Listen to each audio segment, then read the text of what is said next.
Here's a reality check. Most people think they're middle class, but most of them are wrong. The truth is, the numbers tell an entirely different story. And if you don't know where you really stand, it's almost impossible to level up. Today, I'm revealing the actual income brackets that determine whether you're rich, middle class, or struggling more than you realize. And I'm going to break down what life looks like at each one of these levels, as well as the smart money moves that you need to make so that you can move up. We getting money, money, money. When Jameer sharing gems with a getting money, money, money. Getting a line, growing money and getting money, money, money. It's your life, trying to get more life. Money, money. Before we get into it, let me know in the comments, how much household income do you think qualifies as rich? Like, comment, and subscribe to the Get Money Show. And be sure to hit the bell for notifications. For more easy to implement and easy to understand hacks that get you to 7 figures and beyond, join my membership group called My Rich Friends. All the details of the group are listed here for you in the show notes, as well as pinned to the top of the comments. Okay, let's start with the pure, unfiltered facts. According to data from the Federal Reserve, lower income equals less than $35,000 per year. Lower middle class equals $35,000 to $59,000 per year. Middle class is $60,000 to $92,000 per year. Upper class is $92,000 to $153,000 per year. Emerging upper class is $153,000 to $170,000, and upper class is over $170,000 per year in household income, with the top 5% being $250K and above. But here's the thing, income does not tell the whole story. As you know, cost of living changes everything. $100,000 in Detroit is nowhere near the same $100,000 in San Francisco. And that's why knowing your income and your lifestyle realities are key. Let's start with the lower income class of $35,000 or less. If you're making less than $35,000 a year, chances are you're living paycheck to paycheck with no room for emergencies. One $500 emergency bill can throw everything off. Here's what to do if this is your situation. Start an emergency fund. Even $10 a week matters. Set up automatic transfers from your paycheck so you don't have to think about it and it happens on autopilot. Next, negotiate your bills like your life depends on it, because it really kind of does. Call your phone company, your insurance company, your internet company, and see if you can lower your monthly costs. You have way more negotiating power than you think. For example, I lowered my $99 a month Wi-Fi bill to $64 a month with one phone call in 10 minutes. And you can do it too. The next thing here is to focus on skill building, not necessarily going to college.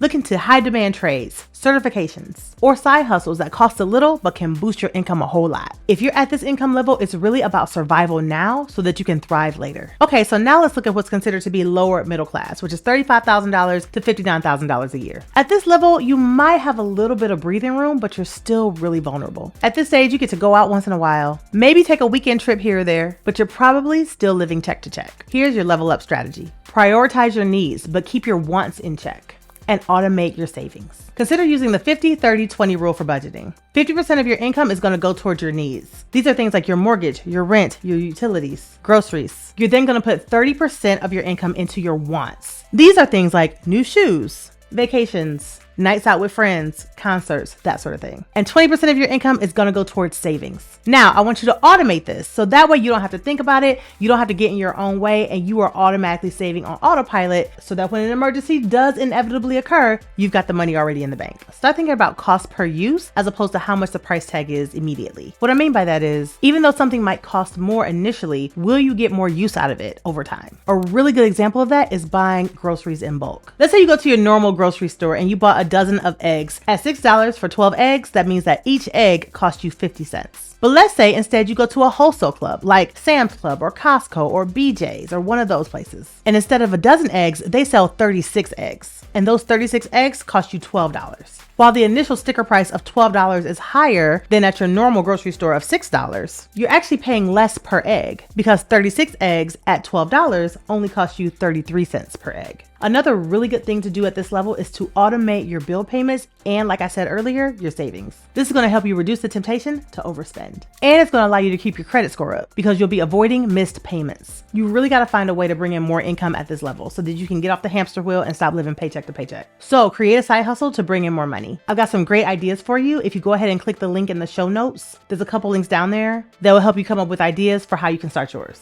At this level, you really want to start trying to boost your credit for real. And you can do so by paying paying off your debts, asking for credit limit increases, and disputing errors on your credit report. If you need help with this, you can click the link in my show notes and get my credit repair toolkit. Everything you need is right in there. Okay, let's talk about middle class, because this is where most people think that they are. If you're bringing in $60,000 to $92,000 a year, you're probably doing okay. You can take some modest vacations. You might have some savings. You possibly own your home, and there's a good chance you have a retirement account. Here's what you need to focus on if you're actually in the middle class. Max out your retirement, especially if your job offers a free match. Don't you leave a single dime on the table. Start investing outside of your job. Open a brokerage account and put money into low-cost index funds consistently. At this stage, you really want to start growing your network. You've heard the saying, it's not what you know, it's who you know. But even more so, it's not who you know, it's who knows you. So attend industry events. Take some online courses and seek out mentorship opportunities. And please, please, please, please, please protect your income with basic insurance. I don't want to see none of y'all on GoFundMe because you didn't have basic health insurance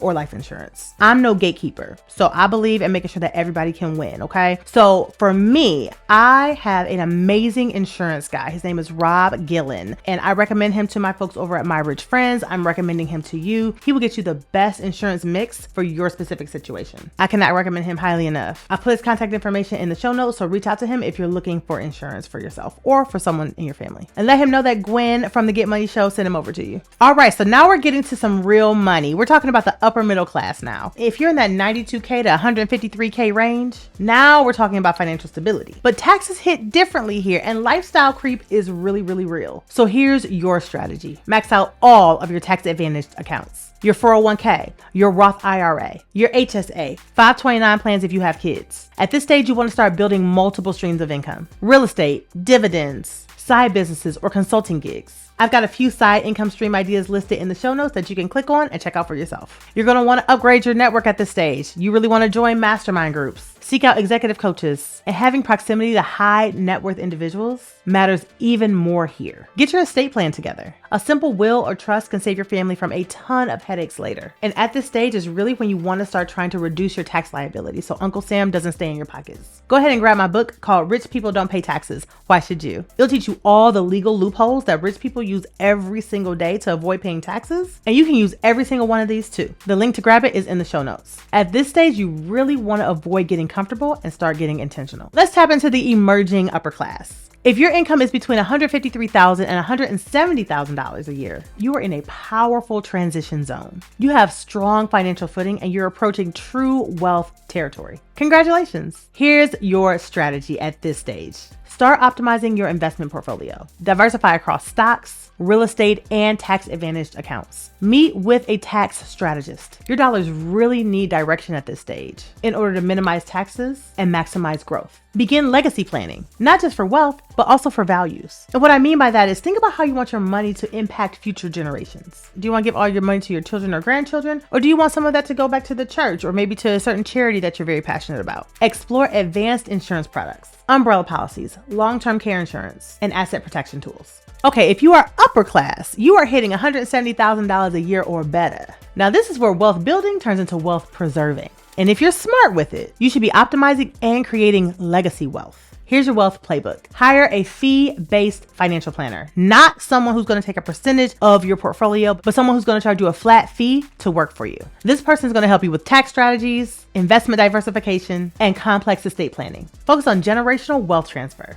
Set up trusts, fund 529 plans. Teach your children and your heirs about money management early. Look into impact investing, which is investing in businesses or causes that you believe in while earning a financial return. Open a donor-advised fund, otherwise known as a DAF account. This is going to help you save on taxes so much. It is one of the best loopholes. I personally love my DAF account. A DAF account will allow you to donate to any 501(c) charity or even your church and get a tax write-off for it in the current tax year, even if you haven't given them the money yet. Let's say you're someone who tithes $12,000 a year to your church. But if you're sitting at over $170,000 a year, you probably have the money to possibly be able to fund that account with 2 years of tithes. So let's say you put $24,000 into your DAF account. But remember, you only donate $12,000 a year to your church. So even though there's $24,000 in an account, but your church is only getting $12,000, you can still write off the full $24,000 this year, even though the church hasn't even gotten it until the following year. This is one of the reasons why you see wealthy people setting up family funds and charities, and all these celebrities all have charities. I'm not saying that they don't care about the people. I'm sure that they do, but it's also very highly tax advantaged for them. Same thing with companies. You got Ford, the company, and you've got the Ford Family Foundation. You've got McDonald's, and you've got Ronald McDonald House. So yes, they are helping others, but they're also saving a whole lot of money on taxes. And you can do the exact same thing. My favorite DAF account company is called Daffy, and I love them because they make it seamless to open your DAF account, and it's free. Some of the other ones charge you, or they have extremely high minimums. So really, you can open a Daffy account at any income level, but it's paramount that you open one when you're in this upper class level, because the taxes are coming for you and you want to minimize them as much as possible. I've got a link in the show notes for you here where you can open up your own Daffy account for free. All right, next thing you want to do at this level is to protect your assets with legal structures like LLCs,